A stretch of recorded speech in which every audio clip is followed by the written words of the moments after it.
America has a problem, a big one. We are broke. No matter what survey you look at, no matter what number you pull, one fact is loud as ever. People just are not saving enough for retirement. And maybe you feel that in your own life. Maybe you've thought that I'll get serious about retirement later on. Or maybe you've been saving, but you just are not sure if it's enough. And that brings us to the question you probably clicked on this video to answer. How much should you actually have saved in your 401k by now? The answer used to be guesswork, but it's not guesswork anymore. Some of the biggest financial institutions in America, Fidelity, Rowe Price, Vanguard, have each created rules of thumbs or benchmarks or guideposts. And today, we're going to break them down age by age and salary by salary. Let's start with age 30. By this point, you've probably had close to a decade in the workforce. Fidelity, one of the largest 401k providers in the country, says that by 30, you should have the equivalent of 1 year's salary saved. So if you're making $50,000 a year, you should aim to save $50,000 in your retirement account. Rowe Price, on the other hand, is a bit more forgiving at this stage. Their guideline is half your annual salary saved by 30. So for the same $50,000 worker, the benchmark would be around $25,000. Now, here's where the story gets interesting. The reality, the actual 401k balance for people in their late 20s is just about $24,000. That's not even hitting the less aggressive Rowe Price benchmark. And maybe you're not surprised at all. After all, 20s and 30s can be a bit expensive. Student loans, rent, wedding, maybe even buying your first home. Saving for retirement feels like it can wait, but those dollars in your 20s are the most valuable dollars you will ever invest. Delay that too long and the math gets brutal. I'll show you the full numbers towards the end. Now fast forward a decade. By 40, Fidelity raises the bar. Their target is 3 times your salary. So if you're making $70,000 by then, that would mean $210,000 in retirement savings. Rowe Price suggests a slightly softer target at this stage, which is 2 times your annual salary. That would mean $140,000 for the same worker. What's the reality? The average 401k balance for people in their late 30s is just $73,000. That's far short of either benchmark. This is mid-career. You're supposed to be in your prime earning years, and yet the gap between what the experts say and where people actually are starts to yawn wide. It's a reminder that if you're behind, you're not alone, but it also underscores how critical it is to act sooner rather than later. At age 50, the stakes climb higher. Fidelity says you should have 6 times your salary saved by this age. If you're earning $100,000, that's a $600,000 target. Rowe Price puts the goal at 5 times your salary, so about $500,000 for the same worker. Now, here comes the painful part. The actual 401k balance for people in their late 40s is just $152,000. That's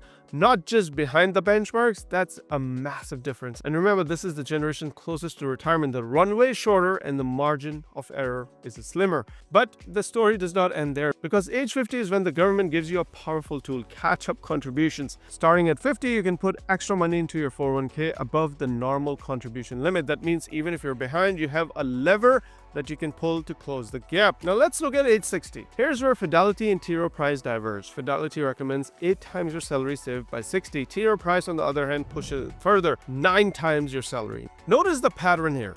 Rowe Price starts out more lenient in your 30s and your 40s, but by the time you hit your 50s and your 60s, they get more aggressive. Why? Because your income is usually higher and they expect you to save more aggressively as your expenses like mortgages or your childcare hopefully begin to ease. But again, the numbers tell a sobering tale. The average 401k balance for people in their late 50s is only $245,000, not even close to either benchmark. Finally, the retirement finish line. Fidelity's ultimate guideline is 10 times your salary by age 67. Rowe Price want to see you at 11 times by age 65. This is the origin of the often quoted 10x rule. For example, if you're 65 and you're earning $125,000 a year, the benchmark would be $1.25 million by retirement. Is that enough?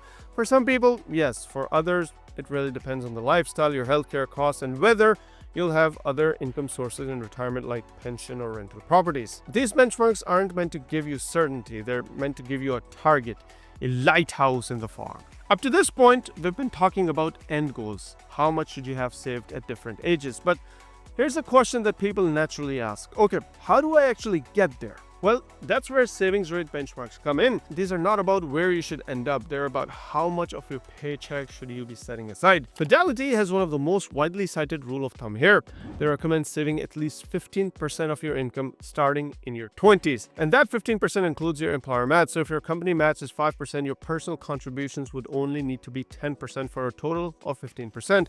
Vanguard takes a similar stance, suggesting you aim for 12 to 15% by the time you start working. Their research shows that if you start saving at 25 and stay consistent, even at that rate, you're likely to hit your retirement targets. But if you start late, those percentages have to go up. Rowe Price says that if you don't begin until your 30s or your 40s, you might need to save 20 to 25% of your paycheck to play catch up. That's a tall order, but it also highlights a trade-off.